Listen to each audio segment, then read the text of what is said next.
एक बार एक महाजन को अपना चित्र बनवाने का शौक लगा। उसने एक चित्रकार को बुलवाकर अपना चित्र बनवाने को कहा। महाजन के कहे अनुसार चित्रकार ने महाजन का चित्र बनवाने में बहुत मेहनत की, लेकिन महाजन बहुत ही धूर्त व्यक्ति था। वह चित्रकार से बोला, यह चित्र ठीक नहीं बना है, इसे दोबारा बनाओ। ऐसे करते करते महाजन ने बहुत सारे चित्र बनवाकर उन्हें गलत बता दिया। अब चित्रकार समझ चुका था कि महाजन चेहरा बदलने में माहिर है और हर बार चित्र बनवाते समय चेहरा बदल लेता है। इसलिए उसने महाजन से अब तक बनाई गई सभी तस्वीरों का मेहनताना मांगा।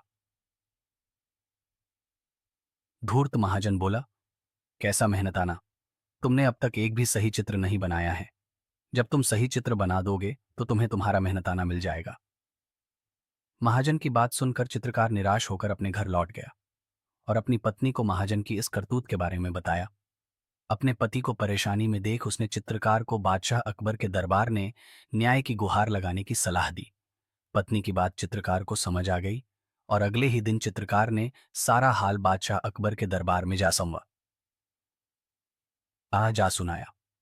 बादशाह ने चित्रकार से सारे चित्र मंगवाए और साथ ही महाजन की भी महल में बुलवाया। सभी चित्रों को ध्यान से देखने के बाद बादशाह अकबर ने महाजन से पूछा, इन सभी चित्रों में कुछ कमी है क्या? महाजन ने कहा, जी हुजूर, इनमें से कोई भी चित्र हूबहू मेरे चेहरे जैसा नहीं है। महाजन की बात सुनकर अकबर सोच में पड़ी गए और बीरबल से मामला सुलझाने को कहा। बीरबल पहले से ही दरबार में उपस्थित था और सारी बातें अच्छी तरह समझ चुका था कि महाजन चेहरे बदलने में माहिर हैं, इसलिए चित्रकार को परेशान कर रहा है। तेरा कसी प्यार को सभी के सभी चित्रों की और देखने के बाद बीरबल ने भी हर एक चित्र में कमियां निकालनी शुरू कर दी और चित्रकार को 2 दिन बाद महाजन का सुंदर सा चित्र बनाकर लाने के लिए कहा और महाजन को आदेश देते हुए कहा, अगर तुम्हें चित्र पसंद आ जाएं तो चित्रकार का मेहनताना देना होगा।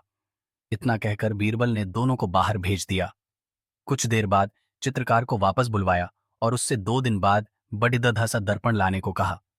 2 दिन बाद जब दोनों दरबार में उपस्थित हुए तो चित्रकार ने वह दर्पण महाजन के सामने रख दिया और बोला, जनाब, ये चित्र तो एकदम सही है ना? महाजन बोला, लेकिन यह चित्र नहीं दर्पण है। यही तो असली चित्र है, चित्रकार ने कहा।